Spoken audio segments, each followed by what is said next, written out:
क्या रखता था? कैंची। समझ में आ रहा ना? कैंची।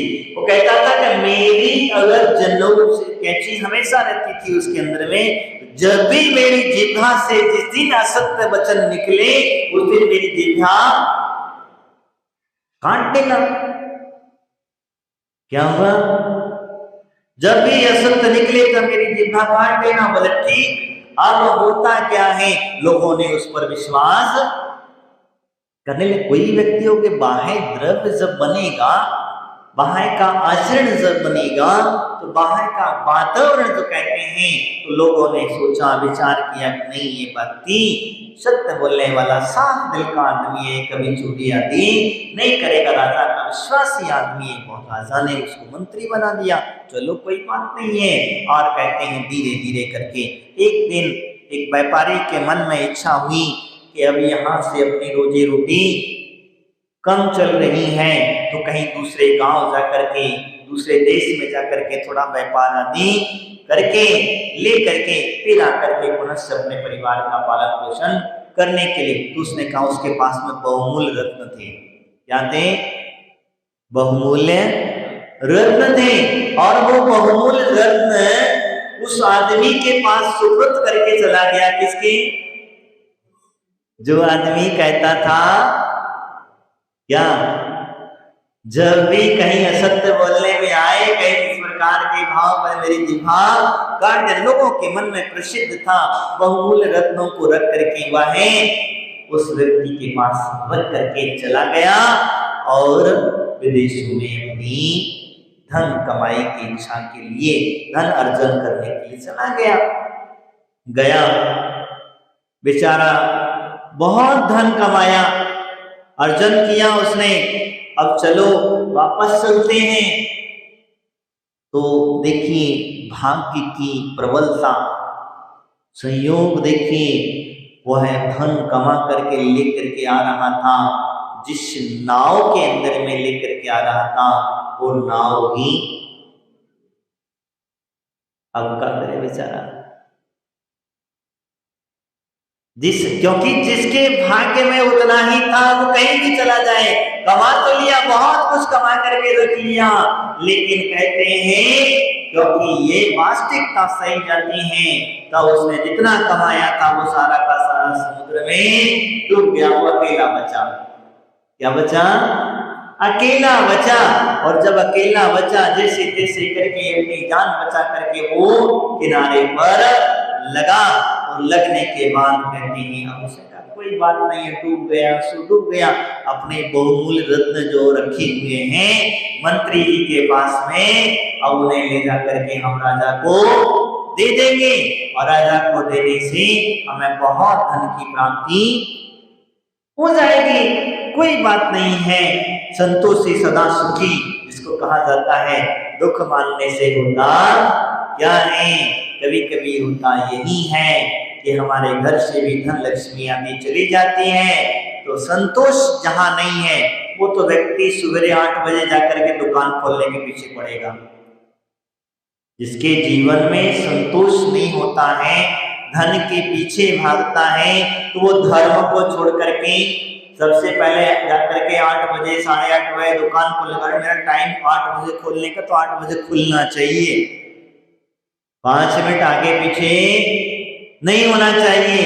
मंदिर में अगर एक पूजा कम करेंगे तो चलेंगे,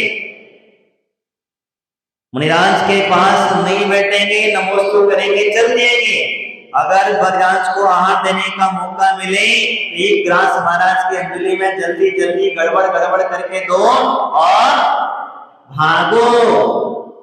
पूरा आहार नहीं कराना, प्रधान कर लिया, एक ग्रास दिया, जल्दी जल्दी। कई बार जगह देखते हैं हम लोग जो है, बस इतनी गड़बड़ आती। भगवान मैं कहता हूं तुम लोगों को कहां जल्दी है, कितनी जल्दी है?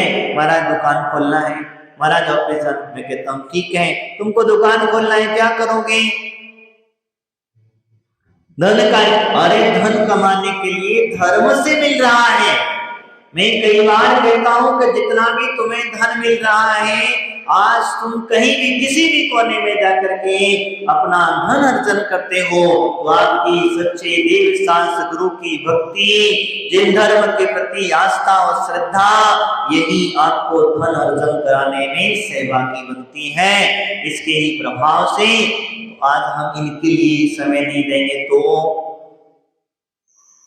आज अगर हम अपने धर्म के लिए, धर्मात्मा जीवों के लिए समय नहीं देंगे तो फिर हमारा धन कैसे बढ़ेगा? कैसे बढ़ेगा बताओ? बढ़ेगा क्या? नहीं बढ़ेगा।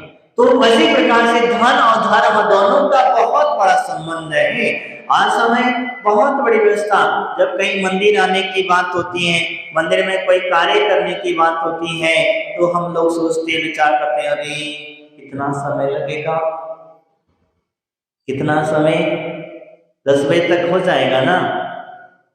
क्या कहता है 10 बजे तक हो जाएगा कि नहीं? बताओ, तुम क्यों चिंता करते हो और किसके लिए चिंता करते हो? अरे तुम एक बार जिन धर्म के लिए आगे आकर के होकर के तो देखो, समय निकाल करके तो देखो, उनके पास पहुंच करके तो देखो, फिर देखो तुम्हारी दुकान कैसे चलती है, अपने आप चलती है, तुम्हें चलाने की जरूरत नहीं है।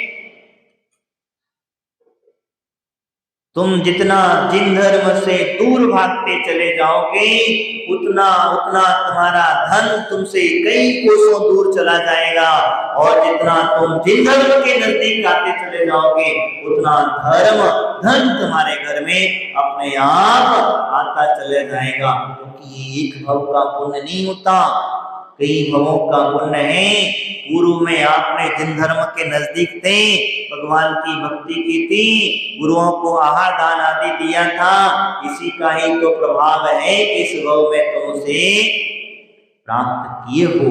और अगर इस भव में भी तुम अगर ये कार्य नहीं करोगी, पूर्व में जो किया हुआ था, तो फिर अगले भव में तुम्हें ये सब चीजें प्राप्त होंगी कि नहीं होंगी, इसका संभव नहीं है। तो फिर कहते महाराज अगला भव किसने देखा है? आज की नई पीढ़ी है, हमारी युवा पीढ़ी के क्वेश्चन बड़े खतरनाक होते हैं, क्योंकि ये साइंस वाले बच्चे हैं, इनका तर्क बड़ा खतरनाक, और इनको जवाब देना बड़ा कभी कभी हम लोगों को बड़ा मुश्किल में पड़ जाता है। इन्हें जवाब कैसे समझाएं हम, क्योंकि साइंस से, वैज्ञानिकों के तरीके से हम इसे घटित नहीं कर सकते हैं, लेकिन कभी कभी इनको ये भी घटित करके दिखा देते हैं कि हाँ देखो, ये व्यक्ति जिन धर्म के प्रति इतनी आस्था रखता है, इसको परिणाम यहीं की यहीं पर मिल जाता है।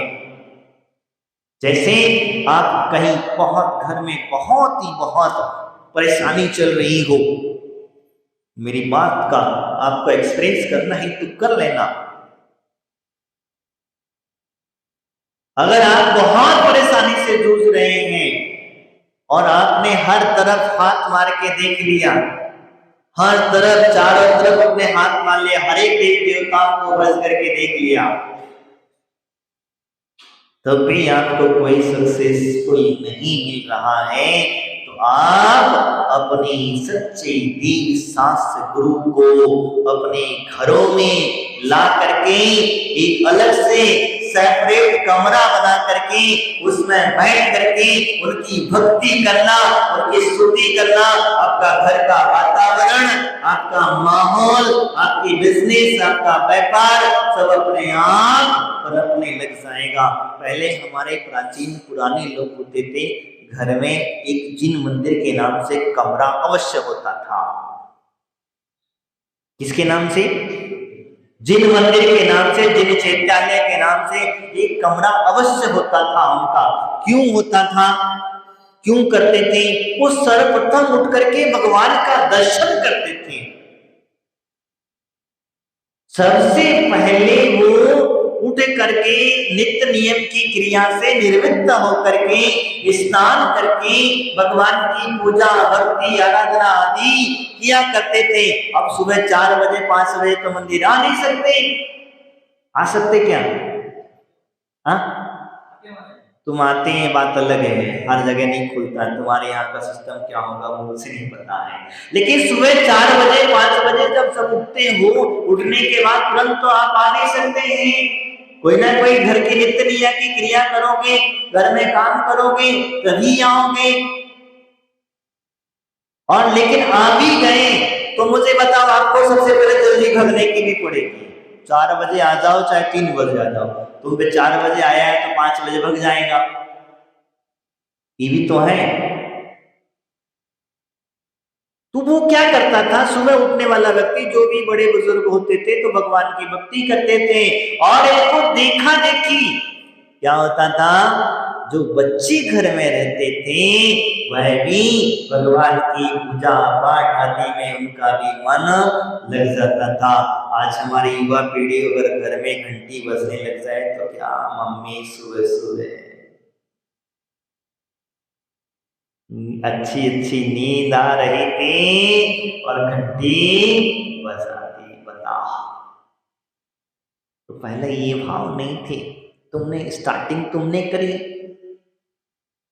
तुमने अपने घर से भगवान को भगा करके मंदिर में बिठा दिया, घर से हटा करके मंदिरों में पहुंचा दिया।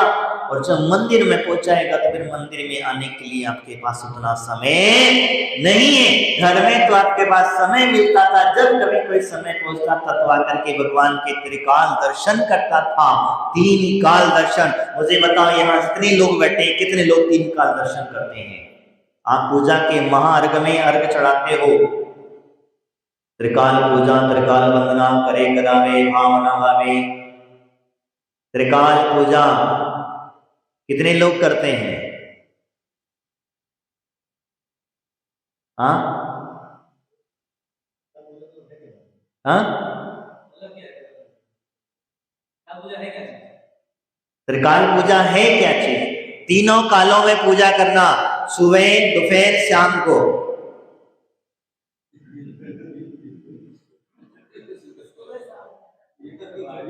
गए काम से, ये तो बहुत बड़ा काम हो गया। तो त्रिकाल पूजा का मतलब होता है सुबह दोपहर और शाम। त्रिकाल पूजा त्रिकाल वंदना, तीनों कालों में वंदना करना। 3 काल कौन से? सुबह दोपहर शाम। त्रिकाल वंदना करे करावे भावना भावे। ना तो करते हैं और ना कराते हैं। तो जिन चेताने जब जिन घर में हुआ था तब ये त्रिकाल पूजा भी होती थी। और त्रिकाल पूजा का प्रभाव इतना होता था कि जिन मंत्रों का उच्चारण जब घर में होता था तो घर का वातावरण अपने आप परिवर्तित हो जाता था। और जब घर का वातावरण परिवर्तित हो जाता है, घर के अंदर की निगेटिव ऊर्जा कम होने लग जाती है, तो जब पॉजिटिव एनर्जी बनेगी तो धन अपने आप खिंचा हुआ चला आएगा। ये विशेषता है। जितनी जितनी तुम्हारी एनर्जी बढ़ती जाती, इसलिए तुम्हारा धन, इसीलिए तो कहा जाता है कि जैनी व्यक्ति जो होता है, जिनमें भगवान का भक्त होता है, वो धन के पीछे नहीं भागता, वो धर्म के पीछे भागता है। इसीलिए तो वो व्यक्ति सुबह सुबह उठ करके भगवान की भक्ति करने आ गया। लेकिन उस भक्ति में भी थोड़ी सी शक्ति कमजोर पड़ रही है, थोड़ी सी शक्ति कमजोर पड़ रही है।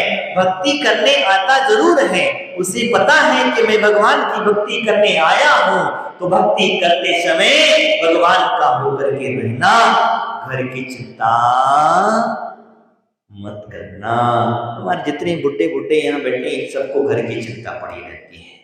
आज सुबह सुबह एक बात हो रही थी, चर्चा मन में चल रहा था कि इनको घर की चिंता सबसे ज्यादा है। मैं पूछता हूँ इन बुढ़े लोगों से, बुजुर्ग लोगों से, कि तुम लोग घर में जाके करते क्या हो? बहुओं को उल्टा परेशान और करोगे, ले जाके क्या करोगे? घर में गरम चाय मांगोगे, नाश्ता मांगोगे, कभी कुछ मांगोगे, कभी तो बेचारे बहुओं को भी, तो यहां बैठे रहोगे तो कम से कम, यहां बैठे रहोगे तो कम से कम घर में शांति बनी रहेगी और यहाँ करोगे तो तुम्हारे मन में भी शांति बनी रहेगी और भक्ति ही मुक्ति का द्वार खोल लेता है। इसीलिए कहा जाता है भैया, जब 50 से 60 के बाद में हो जाता है, बच्चों की जब शादी हो जाती है, तो बड़ों का दायित्व होता है कि अब वो अपना जीवन अधिक से अधिक समय जिन धर्म ध्यान में लगाएं, धर्म ध्यान में व्यतीत करें, क्योंकि अभी तक आपने बहुत किया, बहुत कमाया, अब तो कम से कम अंत समय में भगवान की भक्ति में लगा लेना। अंत समय में कम से कम दिन भगवान की पूजा पाठ में लगा लेना। अंत समय में गुरुओं के सानिध्य में पहुंच जाना, गुरुओं के चरणों में पहुंच जाना। अरे मुनि महाराज ना बन सको कोई बात नहीं है, आप शुल्लक इल्लक नहीं बन सको कोई बात नहीं है, अर्जिका नहीं बन सको कोई बात नहीं है, लेकिन गुरु चरण में बैठ करके गुरु की चर्या में सहभागी अगर तुम बन गए तो तुम्हारा जीवन अवश्य तीर जाएगा। और कहा जाता है अंत भला तो सब भला, तो अंत अच्छा करना हो तो गुरुओं की चरण सानिध्य में पहुंच जाना। दो शब्द भी अगर कान में पड़ेंगे, दो शब्द भी अगर कान में पड़ेंगे, अगर नमोकार मंत्र का एक पद भी अगर आपके कान में पड़ गया और अगर अंत उसमें भी तुम्हारी श्रद्धा टिक गई, तो ध्यान रखना आपकी दुर्गति होने से बच जाओगे और घर में रहोगे। ये किचकिच, इसकी झंझट, इसने ऐसा किया, उसने ऐसा किया, ये ऐसा कर रहा है, वो सारा विकल्प जितना है उतना सारा रहेगा। आपके नियम धर्म है सब टूट जाएंगे। क्या होता, जितने आपने नियम धर्म पाल रहे थे वो सारे टूट जाएंगे, क्योंकि आपको बहुओं के हिसाब से चलना पड़ेगा। किसके हिसाब से चलना पड़ेगा?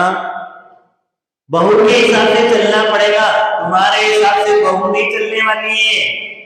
तुम लाख कोशिश करो, जितना भी कुछ भी करो उसके हिसाब से। तो वो कहती है घर में तो बच्चों के लिए मुझे आलू प्याज कांदा आदि बनाना, तुमने कभी जिंदगी भर आलू प्याज नहीं खाए। आज उनके जमाने में महाराज का कह रहे हो तो जो बात है हम तो सत्य कह रहे हैं, जो चिंतन कहता है मेरा तो सामने। इसलिए मैं आपसे कह रहा था, मैं वो नहीं कह रहा था, मैं विषय को दूसरे की पहुंच गया।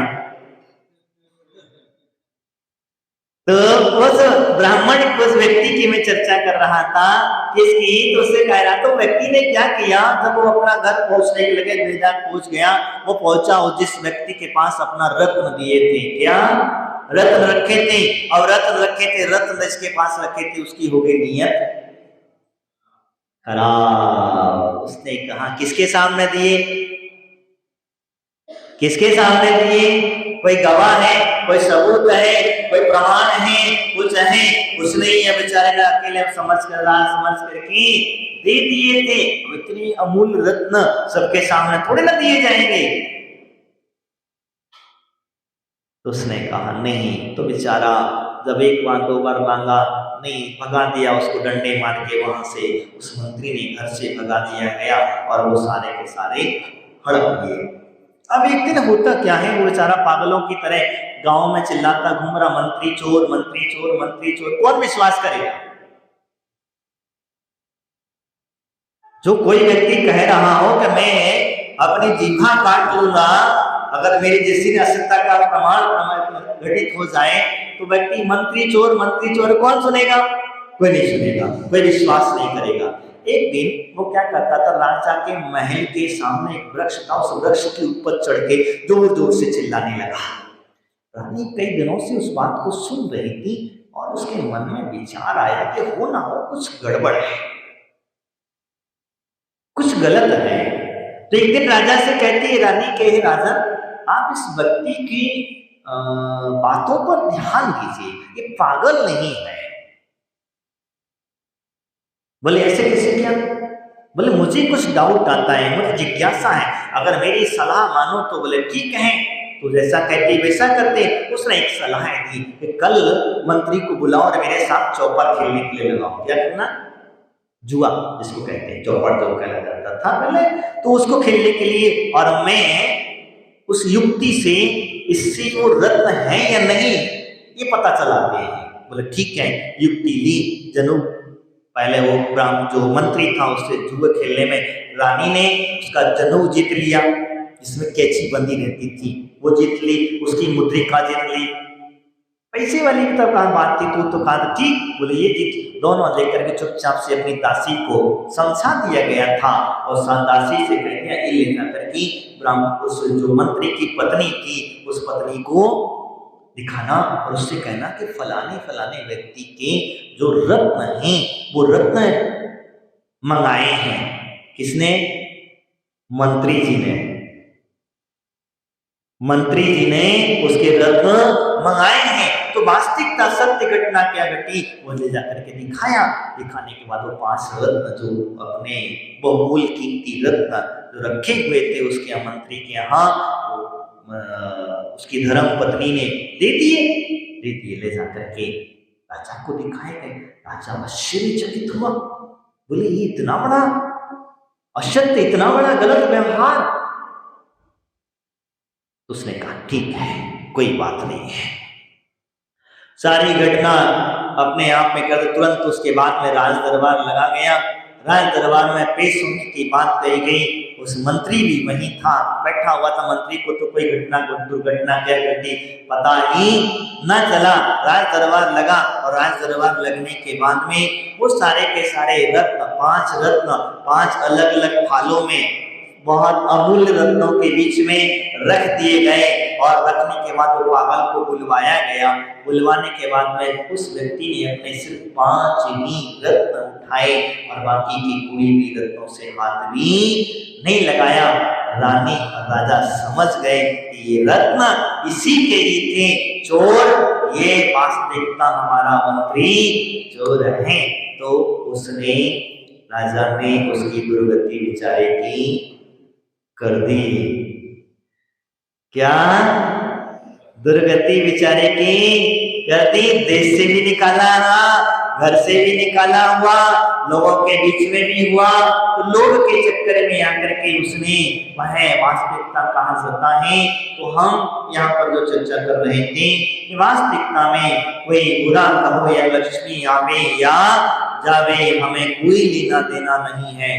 ध्यान रखना, हमें कोई बुराई करता है तो करने दो, अच्छा कहे तो कहने दो, तो हम दोनों पर ध्यान नहीं देंगे। कहीं अच्छाई में तुम कूलने लग जाओ और बुराई में कहीं कूलने लग जाओ तो बुराई बहुत मुश्किल वाला काम है। धन आने लग जाए तो धर्म को भूल जाओ और धन जब जाने लग जाए, जब तुम्हें धर्म याद आने लग जाए तो दोनों में बहुत डिफरेंस है। ध्यान रखना, जाते समय धन को धर्म नहीं बचा सकता और धर्म जिस समय धन तुम्हारे पास जिस समय आ रहा था उस समय अगर आपने उसे धर्म में लगा दिया होता तो धन जाता नहीं था। ये विशेषता है। जिन धर्म का प्रभाव कहाँ सकता है, इसीलिए कहते हैं लाखों वर्षों तक जीऊं या मृत्यु आज ही आ जावे। कहते हैं जिन धर्म के बगैर, जिन मुद्रा के बगैर, जिन सिद्धांतों के बगैर, देव शास्त्र गुरु के बगैर अगर मुझे एक क्षण भी अगर जीना पड़े तो मेरे लिए बहुत है, बहुत है। हाँ बताओ, एक क्षण भी जीना पड़े तो बहुत है। तो हाँ भैया, तो बहुत लंबा चौड़ा लगता है। अगर जिसके जीवन में जिन धर्म नहीं है, जिसके जीवन में देव शास्त्र गुरु के प्रति भक्ति नहीं है, जिसके जीवन में सच्ची श्रद्धा नहीं है, उसी अगर लाखों वर्षों तक जी करके भी बेकार है, उसके किस काम की वो। और जिनके जीवन में जिन धर्म की भक्ति आराधना स्तुति आती है, जिन्हें सच्ची श्रद्धा है भगवान के प्रति, गुरुओं के प्रति, और उसे एक क्षण का भी जीवन मिल जाता है तो लाखों वर्षों जीवन जीने से भी कई गुना अच्छा है। है। इसीलिए कहते हैं भैया लाखों वर्षों की आयु मत मांगना, तो मांगना तो एक ही चीज मांगना कि हे भगवान हमें कुछ नहीं चाहिए, हमें बाकी लाखों वर्षों की लोग मृत्युंजय विधान कराते हैं, काल सर्प योग विधान कराते हैं। एक पंडित ने कह दिया कि आपकी कुंडली में काल सर्प योग है, तुम्हारी अकाल मृत्यु है, तो कहते आप जाकर के विधान पंडित के पास जाओ, वो पंडित के पास जाओगे, विधान करोगे, वो कर लो, ये रत्न पहन लो, फलाना पहन लो। अरे मरता व्यक्ति को मरना है तो मरना है, कोई बचाने वाला नहीं है। मरती गिरिया जीव को है क्या? तो वास्तविकता स्थिति यही है, तो कोई बचाने वाला नहीं है। बस एक ही चीज मांगना कि मैं सच्चे देव शास्त्र गुरु की भक्ति आराधना स्तुति करता रहूं और अंत समय में भी मैं तेरा नाम स्मरण करता रहूं। बस इससे ज्यादा कुछ मुझे नहीं चाहिए, मुझे लाखों करोड़ों वर्षों की आयु नहीं चाहिए, मुझे तो एक क्षण एक घड़ी की भी आयु मिली है और उसमें भी तेरी भक्ति स्तुति करता रहो, तेरे गुणगान गाता रहो प्रभु, बस इससे ज्यादा मुझे कुछ नहीं चाहिए। यही भावनाएं होना चाहिए। तो वह व्यक्ति भक्ति कभी व्यक्ति इस प्रकार से अपने जीवन को चलाता है तो वही व्यक्ति मोक्ष मार्ग पर प्रशस्त होता है। आज इतना ही। बोले महावीर भगवान की, आचार्य गुरुदेव तुलसी महाराज की, संत माता की।